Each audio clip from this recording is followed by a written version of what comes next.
Okay guys, तो आज के सेशन में हम लोग डिस्कस करेंगे numpy लाइब्रेरी पाइथन में किस तरीके से यूज किया जाता है। बट सबसे पहले हम numpy लाइब्रेरी होता क्या है, क्यों इसकी जरूरत है, उसके बारे में हम सबसे पहले डिस्कस हम करेंगे। यहाँ पे अगर आप देखेंगे, सबसे फर्स्ट हम पार्ट हम देखेंगे कि इस numpy लाइब्रेरी के अंदर में हम क्या क्या टॉपिक को हम कवर करेंगे। ऑलमोस्ट सभी टॉपिक को कवर करेंगे, जहां पे हम सबसे पहले डिस्कस करेंगे कि क्यों numpy की जरूरत है, और इससे पहले जितने भी चीजें बनाए गए थे, जैसे लिस्ट बनाया गया था, उसमें क्या ड्रॉबैक आया, और उस ड्रॉबैक को सॉर्ट आउट करने के लिए पाइथन के अंदर में numpy लाइब्रेरी किस लिए बनाया गया, उसके बारे में डिस्कस हम करेंगे। फिर आ जाता है कि इसका जो कोर बिल्डिंग ब्लॉक्स है, उसके बारे में डिस्कस करेंगे। डेटा टाइप्स एंड मेमोरी के बारे में डिस्कस करेंगे। इंडेक्सिंग एंड स्लाइसिंग काफी इंपोर्टेंट पॉइंट होता है। वेक्टराइजेशन एंड ब्रॉडकास्टिंग के बारे में डिस्कस करेंगे। प्लस यहाँ पे हम लोग डिस्कस करेंगे कि यूनिवर्सल फंक्शन किस तरीके से यहाँ पे काम करता है। उसके बाद शेप मैनिपुलेशन करेंगे। इसके बाद हम रियल वर्ल्ड इश्यूज पे हम डिस्कस करेंगे कि क्या क्या प्रॉब्लम हो सकता है, सो किस तरीके से numpy के थ्रू हम किस तरीके से सॉर्ट आउट कर सकते हैं। प्लस एडवांस्ड numpy कॉन्सेप्ट्स को भी हम यहाँ पे कवर करेंगे। साथ साथ कब कब हमें numpy का यूज नहीं करना है। तो ये सभी टॉपिक्स हैं, इस सभी टॉपिक्स के बारे में हम लोग काफी डिटेल में इस पर्टिकुलर सेक्शन में हम लोग डिस्कस हम करेंगे।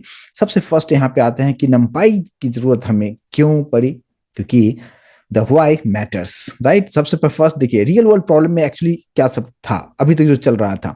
सपोज आप कीजिए कि आपके पास एक लिस्ट मिला है जहां पे 1 मिलियन स्टूडेंट्स के मार्क्स पे आपको काम करने के लिए दिया गया है, और उस मार्क्स के बेसिस पे आपको बताया गया कि उसका एवरेज आप निकाल के बताओ, या उसका परसेंटेज जो पहले से है उसको इंक्रीज कीजिए, या परसेंटेज जितना पहले से है उसको डिक्रीज करना हो, या आपसे कहा जाए कि उसमें कुछ फिल्टर का कंसेप्ट यूज करना है, तो आप कैसे करेंगे। तो ये हमारा रियल वर्ल्ड प्रॉब्लम था, राइट। जिसको सॉल्यूशन जो है दो तरीके से हमारे पास में आता है। एक लिस्ट के थ्रू हम कर सकते हैं, दूसरा numpy के थ्रू कर सकते हैं। अब यहाँ पे लिस्ट किस तरीके से काम करेगा, numpy किस तरीके से काम करेगा, कहने का मतलब है कि दोनों से ही चीजों को कर सकते हैं, बट कौन सा ज्यादा एफिशिएंट होगा उसको हम समझते हैं यहाँ पे। यानी एक कंपैरिजन आप यहाँ पे समझ सकते हैं कि अगर पाइथन लिस्ट के थ्रू अगर आप इसी चीज को करना चाहें तो आपको लूप लगाना पड़ता है। लिस्ट के बारे में समझ चुके हैं, हर जगह पे हम लूप लगा के और फिर काम किया करते थे, प्रोसेस काफी स्लो हो जाता है। सेकेंड, मेमोरी यहाँ पे काफी यूज में चला आता है। तो ये तीन ड्रॉबैक था जो कि अगर हम पाइथन लिस्ट का यूज हम करते हैं तो। लेकिन अगर numpy सॉल्यूशन में क्या है कि numpy का जो बनाया गया है, ये एक्चुअली सी प्रोग्रामिंग लैंग्वेज में इसके कोड को लिखा गया है। लेकिन हमें जरूरत नहीं है कि आप सी जाने तो ही इसको सीख सकते हैं, ऐसा कुछ नहीं है। उसका जो लाइब्रेरी जो बनाया गया है वो सी में बनाया गया है। सेकंड कि ये वेक्टराइज्ड है। वेक्टराइज्ड होने का मतलब क्या कि हम यहाँ पे लूप वगैरह कुछ लगाएंगे नहीं, और बहुत ही सिंपल तरीके से एक अगर हमारे पास स्टूडेंट्स का लिस्ट है, सभी स्टूडेंट्स के लिस्ट पे जितने भी डेटा है, इंडिविजुअल डेटा पे हम बिना लूप के थ्रू हम जा सकते हैं और इंडिविजुअल डेटा पे हम काम कर सकते हैं। सेकंड आता है कि एक्सट्रीमली फास्ट है, क्योंकि यहाँ पे हम लूप नहीं यूज कर रहे हैं, और यहाँ पे जो है मेमोरी भी उतना नहीं यूज होगा, तो इसलिए ये जो है एक्सट्रीमली फास्ट होता है। तो ये दोनों में थोड़ा सा आपको डिफरेंस बताया, बट एक्चुअली में हम इसका प्रैक्टिकल भी करके हम देखेंगे। बट फिलहाल हम समझते हैं कि अब numpy होता क्या है। इतना तो हम लोगों ने डिस्कस कर लिया, लेकिन अब numpy होता क्या उसको समझिए। देखिए यहाँ पे नम मतलब है न्यूमेरिकल, और पी मतलब आप जानते हैं पाइथन।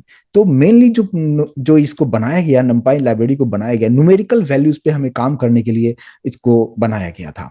तो यहाँ पे numpy stands for numerical Python, right. Second point पे आते हैं कि यहाँ पे जो लाइब्रेरी है ये बहुत ही फास्ट एग्जीक्यूशन देता है, और सबसे ज्यादा एफिशिएंटली जो है न्यूमेरिकल कंप्यूटेशन के लिए काम किया जाता है। जहाँ पे आप एरे की बात करते हैं, जहाँ पे 1D एरे होता है, 2D एरे होता है, मल्टी डायमेंशनल एरे होता है, यानी जिसको कि हम मैट्रिक्स भी हम कहते हैं। सभी चीजों के बारे में हम लोग डिस्कस करेंगे। और ये सब जो मैट्रिक्स का जो कैलकुलेशन होता है, और सबसे सबसे बड़ा जो टफ कैलकुलेशन जो होता है, कम्प्लेक्स कैलकुलेशन जो होता है, वो होता है कि मल्टी डायमेंशनल। उस पे आप किस तरीके से काम कर सकते हैं, numpy आपके लिए बहुत ही बेहतरीन ऑप्शन है, और उससे आप कुछ एफिशिएंट तरीके से आप वहां पे कंप्यूटेशन कर सकते हैं।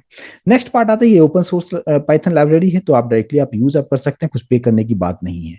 सेकंड की मल्टी डायमेंशनल, जिसके बारे में अभी आपको बताया, इस पॉइंट को मैंने यहाँ पे एक्सप्लेन भी कर दिया है कि यहाँ ये जो है मल्टी डायमेंशनल एरे को सपोर्ट करता है, मैट्रिक्सेस है, large collection of high level mathematical functions भी है, जिसके थ्रू आप एरे को इफिशिएंटली आप उस पर आप काम कर सकते हैं, और एक्चुअल में चीजों को बेहतर तरीके से आप कैलकुलेट करके मीनिंगफुल इंसाइट्स वहां से आप निकाल सकते हैं। तो अब numpy हम कहाँ कहाँ यूज हम करते हैं, where numpy is used, normally machine learning में इसका बहुत ही ज्यादा यूज किया जाता है। सेकंड की आर्टिफिशियल इंटेलिजेंस के लिए यूज हम कर सकते हैं, इसका इमेज प्रोसेसिंग के लिए यूज हम करते हैं, साइंटिफिक कंप्यूटिंग के लिए भी इसका यूज किया जाता है, गेम डेवलपमेंट के लिए भी हम इसका यूज हम करते हैं। तो ये जस्ट एक हमने एक इंट्रोडक्शन देखा कि मिलते हैं नेक्स्ट सेशन में और इसको प्रैक्टिकली करके चीजों को समझने की कोशिश करेंगे। Thank you so much guys.